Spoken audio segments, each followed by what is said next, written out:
As a result, Jamaica was able to secure its first life-saving vaccines from India.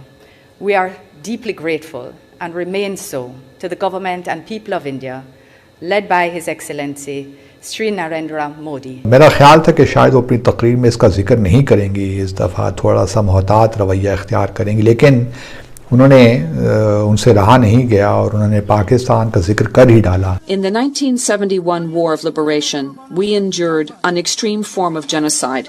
In the 9-month-long War of Liberation against Pakistan, 3 million innocent people were killed. अभी दुनिया ने पाबंदी लगा ली है कि 2024 के बाद पाकिस्तानी डॉक्टर्स की हमें ज़रूरत नहीं है। ये जहाँ जो हमने ये यूनिवर्सिटियों का और कमाइयों का और जालसाजियों का जो जाल बिछाया है, उसके बाद दुनिया में ये भी हमारे लिए खिफ़त नहीं आई है। Small countries like Guyana would have benefited immensely from India's growth trajectory, because India has always been an economy that focused on human development.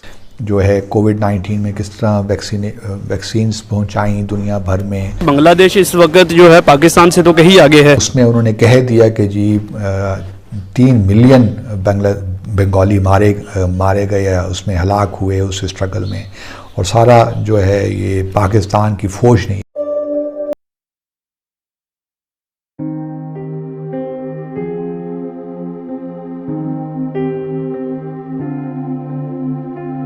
हसीना उन्होंने UNGA सेशन से ख़िताब किया और अपने ख़िताब में उन्होंने बताया कि बांग्लादेश किस तरह कोशिश कर रहा है मुख्तलिफ़ एरियाज़ में और किस तरह पावर्टी के ख़िलाफ़ एक जंग कर रहा है।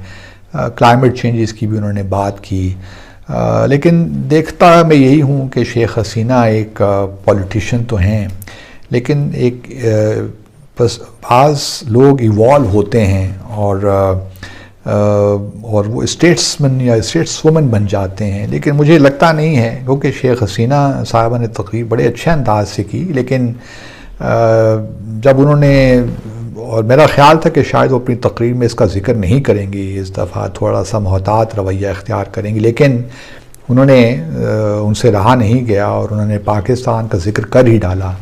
और जो उनकी सो कॉल्ड या जो भी आप कह लीजिए फ्रीडम स्ट्रगल थी या लिब्रेशन स्ट्रगल थी, उसमें उन्होंने कह दिया कि जी 3 मिलियन बंगाली मारे गए या उसमें हलाक हुए उस स्ट्रगल में, और सारा जो है ये पाकिस्तान की फ़ौज ने ये किया।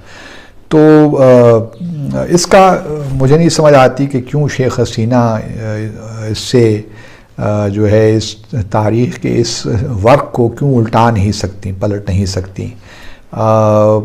एक सिविल वॉर हुई, उसमें दोनों तरफ से ज़्यादतियाँ हुई हैं, और जिसका प्रेसिडेंट मुशर्रफ जब बांग्लादेश गए भी थे 2005 में उन्होंने रिग्रेट भी किया था, लेकिन शेख हसीना इंसिस्ट कर रही हैं कि जी पाकिस्तान को फॉर्मली अपोलोजाइज़ करना चाहिए।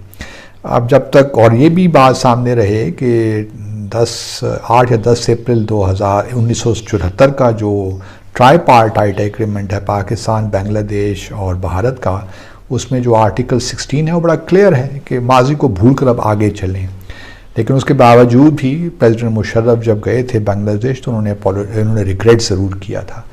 अब हमारा तो ख्याल यही था कि आगे बढ़ें, लेकिन लगता नहीं है कि शेख हसीना की ये ख्वाहिश है कि मामलात आगे चलें, क्योंकि साबिक़ वज़ीर-ए-आज़म इमरान ख़ान ने तो फ़ोन भी किया था शेख हसीना को, फिर ख़तूत भी लिखे गए थे, लेकिन उसके बाद फिर हमने देखा कि मोमेंटम टूट गया। मुझे नहीं मालूम कि, क्योंकि बाज़ औक़ात ये जिस किस्म के सेशंस होते हैं मल्टीलैटरल फोरम्स के, तो वहाँ पे मौका मिलता है साइड लाइन पे मुलाकातों का। मुझे नहीं मालूम कि आया हमने शेख हसीना, क्योंकि हमारे वज़ीर आज़म भी न्यूयॉर्क में थे, तो क्या हमने शेख हसीना साहिबा के साथ मुलाकात की, कोई प्रपोज़ल पेश की थी? उनकी तरफ से तो नहीं आ सकती वो तो आई एम श्योर, लेकिन क्या हमने कोई एफ़र्ट की थी बिहाइंड द सीन्स कि ये मुलाकात हो जाए? और अगर की थी तो क्या जवाब मिला बांग्लादेश की जानिब से, ये इसके बारे में मुझे इल्म नहीं है। और मेरा अपना ख़्याल ये है कि हमने यकीनी तौर पे इनफॉर्मली ये ब्रोच किया होगा सब्जेक्ट ढाका में हमारे हाई कमिश्नर ने, लेकिन शायद उनको कोई इतना पॉजिटिव रिस्पांस नहीं मिला होगा। बांग्लादेश पाकिस्तान से अलग हुआ, बांग्लादेश जब सेपरेट हुआ, आपको लगता है इसमें इंडिया का हाथ था? डेफिनेटली इंडिया का हाथ था, तो बांग्लादेश अलहदा हुआ था ना पाकिस्तान से। मैं आपसे कहूँ यहाँ से भाग जाएं, निकल जाएं यहाँ से, आप निकल जाएंगे? एक्चुअली रीजंस ये हैं कि उसके पीछे आपको भी पता है कि जिस तरह अभी इम्पोर्टेड हुकूमत के पीछे साजिश थी, इसी तरह जब बांग्लादेश अलहदा हुआ था तो उस वक्त भी प्रॉपर साजिशें हुई थी, जिसकी वजह से बांग्लादेश जो है हमसे अलहदा हुआ था। साजिशें बांग्लादेशियों के खिलाफ हुई थी? बांग्लादेश के खिलाफ क्यों नहीं, उस वक्त भी साजिश पाकिस्तान के खिलाफ हुई थी। पाकिस्तान के टुकड़े करने की साजिश थी, जिसमें इंडिया कामयाब हो गया था। अच्छा, यानी कि इंडिया कामयाब हो गया था। चले, उन्होंने हमसे अलग कर दिया, लेकिन आपको नहीं लगता कि बांग्लादेश हमसे बहुत अच्छी कंडीशन में है इस वक्त? जी बिल्कुल, ये आपकी बात बिल्कुल ठीक है कि बांग्लादेश इस वक्त जो है पाकिस्तान से तो कहीं आगे है। उसकी रीज़न ये है कि वहाँ पर जो है हमारे मुल्क की तरह जो है मीर जाफ़र और मीर सादक कम है, जिसकी वजह से वो तरक्की कर रहा है। अच्छा, आप मुझे ये बताइएगा कि आपको लगता है बांग्लादेश को आगे बढ़ाने में भी इंडिया का हाथ है? डेफिनेटली जब सपोर्ट उनकी है, एडमिनिस्ट्रेशन उनकी थी, बैक एंड पे वो सपोर्ट कर रहे थे, तो कि हम कह सकते हैं कि इंडिया ही उनको सपोर्ट कर रहा था, जिसकी वजह से वो हमसे आज आगे हैं। आगे बढ़ने से पहले कथा कलामी माफ़, क्योंकि ये आपके बात से वेरी मच रिलेटिव बात है। हमारे दुनिया भर में हमारे डॉक्टर्स बुलाए जाते थे, माने जाते थे। अभी दुनिया ने पाबंदी लगा ली है कि 2024 के बाद पाकिस्तानी डॉक्टर्स की हमें ज़रूरत नहीं है। ये जहाँ जो हमने ये यूनिवर्सिटियों का और कमाइयों का और जालसाजियों का जो जाल बिछाया है, उसके बाद दुनिया में ये भी हमारे लिए खिफ़त नहीं आई है। जी हाँ, बिल्कुल, ये आपने दुरुस्त फरमाया। इसलिए ये खिफ़त आई है कि पहले आपका डॉक्टर तैयार होता था किंग एडवर्ड मेडिकल कॉलेज से। जी, पहले आपका डॉक्टर तैयार होता था अल्लामा इकबाल मेडिकल कॉलेज से, अयूब मेडिकल कॉलेज से, खैबर मेडिकल कॉलेज से, अच्छा चांद का मेडिकल कॉलेज से।